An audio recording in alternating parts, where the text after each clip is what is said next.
ప్రస్తుత యుగం యుద్ధాలది కాదంటూ రష్యా అధ్యక్షుడు వ్లాదిమిర్ పుతిన్కు భారత ప్రధాని నరేంద్ర మోదీ చేసిన శాంతి పాఠంపై ప్రపంచం మన దేశ ప్రధానిని ప్రశంసలతో ముంచెత్తింది.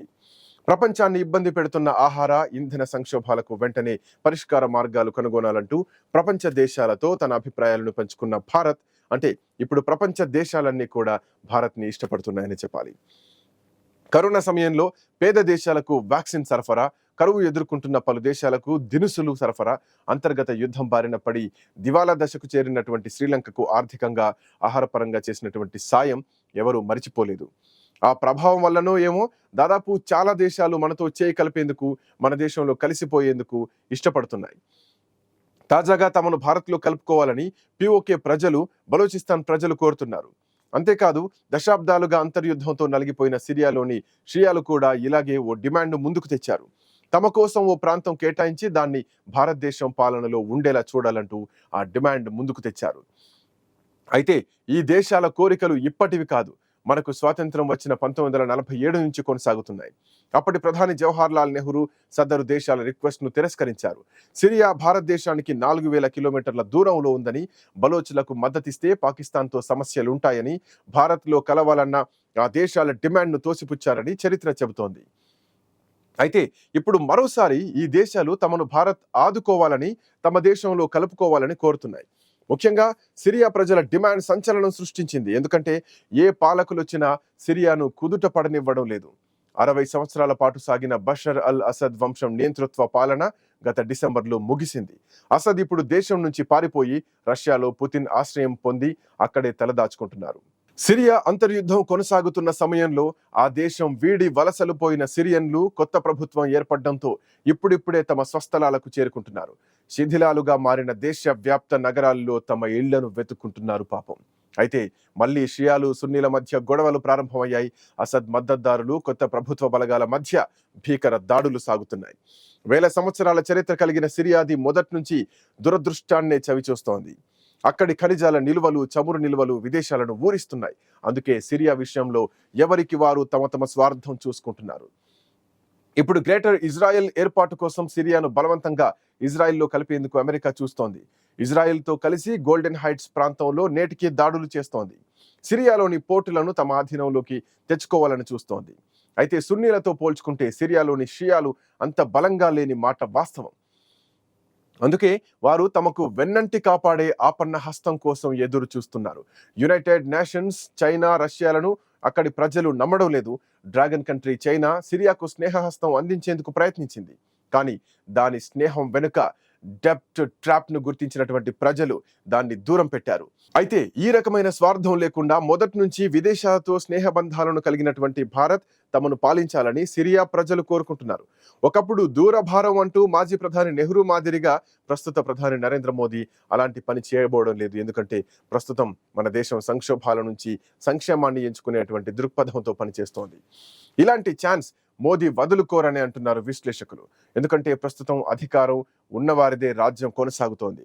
మన వద్ద యూపీఐ అనే అస్త్రం ఉంది. మొన్నటికి మొన్న ఖతార్ నుంచి వచ్చిన అమీర్కు యూపీఐ కార్డు ఇచ్చి పంపించడం జరిగింది. ఇలా మన చుట్టూ ఉన్న ప్రతి పొరుగు దేశంలో మన యూపీఐ కార్డు పనిచేసేలా టెక్నాలజీలో అభివృద్ధి చేయడం మనకు లాభకరంగా మారింది. అయితే సిరియా ప్రజల ఈ డిమాండ్కు భారత్ ఇంకా రెస్పాండ్ అవ్వలేదు.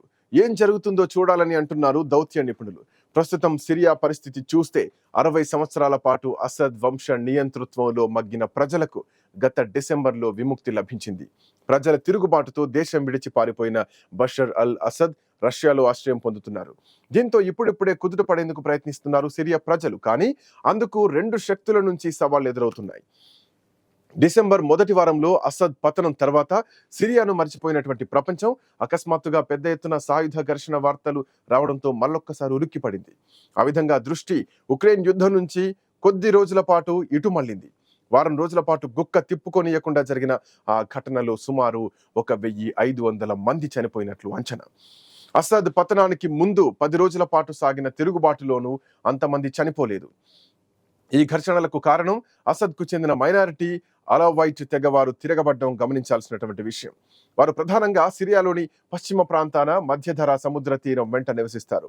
వారు తెగను బట్టి మైనారిటీ మాత్రమే కాకుండా మతం రీత్యా మైనారిటీలుగా ఉంటారు. దేశంలో సున్నీలది మెజార్టీగా ఉంటుంది. సహజంగానే షియాలు బలహీనంగా ఉన్నారు. షియా రాజ్యమైన ఇరాన్ అసద్ను బలపరచడానికి గల కారణాల్లో ఇది కూడా ఒకటి. తిరుగుబాటు విజయవంతమైనప్పటి నుంచి అలవైట్లలో సహజంగానే భయం ఏర్పడింది. వారు లెబనాన్కు తరలిపోవడం మొదలైంది. తిరుగుబాటు నాయకుడు అహ్మద్ అల్ షరారా అటువంటి ఆందోళనలు అక్కర్లేదని, దేశంలోని అన్ని తెగలు, మతాలు, వర్గాలను ఏకం చేసి దేశాన్ని ముందుకు తీసుకుపోవడం తన లక్ష్యమని మొదటి రోజునే ప్రకటించారు. కానీ అలవైట్ షియాలకు, సున్నీలకు మధ్య స్థానికంగా కొన్ని కలహాలు జరగ్గా ఉన్నట్లుండి అలవైట్ల పక్షాన సాయుధులు రంగంలోకి దిగారు. అనివార్యంగా ప్రభుత్వ సేనలు మోహరించగా ఘర్షణలు తీవ్ర రూపం తీసుకున్నాయి. వారం రోజుల్లో 1500 మంది చనిపోయినట్లు అనధికారిక అంచనా మాత్రమే. ప్రభుత్వం చేసిన ప్రకటన బట్టి వారిలో సుమారు 200 మంది సైనికులున్నారు.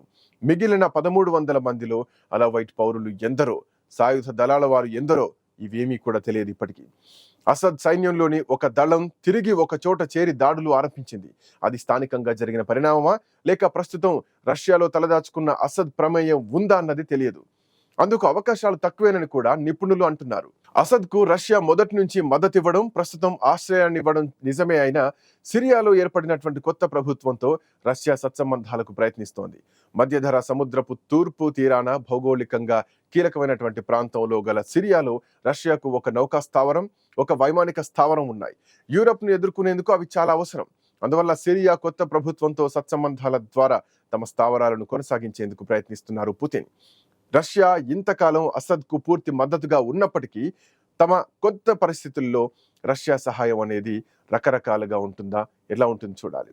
ఇక అల్ షరారా కూడా అందుకు సుముఖత చూపుతున్నారు. ఇటువంటి పరిస్థితుల్లో అసద్ను సిరియాలో తన పాత సైనిక దళాల ద్వారా ఘర్షణలకు రష్యా అనుమతించడం జరిగే పని కాదు. పుతిన్కి ఇష్టం లేని పని చేస్తే అందుకు శిక్షలు కఠినంగా ఉంటాయని బషర్ అల్ అసద్కు బాగా తెలుసు. అయితే పరోక్షంగానైనా అసద్ ప్రోత్సాహం లేకుంటే ఇది జరిగేది కాదనే అభిప్రాయం కూడా ఉంది. ఓ లెక్కను చూస్తే తాజా ఘర్షణలకు కారణం అసద్ సైన్యానికి చెందిన స్థానిక సైన్య దళం అని భావించాల్సినటువంటి అవసరం ఉంటుందని అల్ షరారా ప్రకటించింది. కేవలం ఆ ఒక్క దళాన్ని చివరకు తుడిచిపెట్టే ప్రయత్నానికి ఆదేశించారు. అయితే దేశ నిర్మాణంలో అందరినీ కలుపుకుపోవాలని, అలవైట్లు కూడా భాగస్వాములని, వివిధ వర్గాల మధ్య ఎటువంటి తారతమ్యాలు ఉండబోవని, తమ తిరుగుబాటు విజయవంతమైన మొదటి రోజునే అసద్ కాలపు ఖైదీలందరినీ విడుదల చేయడం, సిరియా ఆర్థిక అభివృద్ధి, దేశాభివృద్ధి మొదటి ప్రియారిటీ అని ప్రకటించడం చేశారు అల్ షరారా. మరి రాబోయే రోజుల్లో సిరియా భవితవ్యం ఏమిటో తేలనుందని అంటున్నారు విశ్లేషకులు.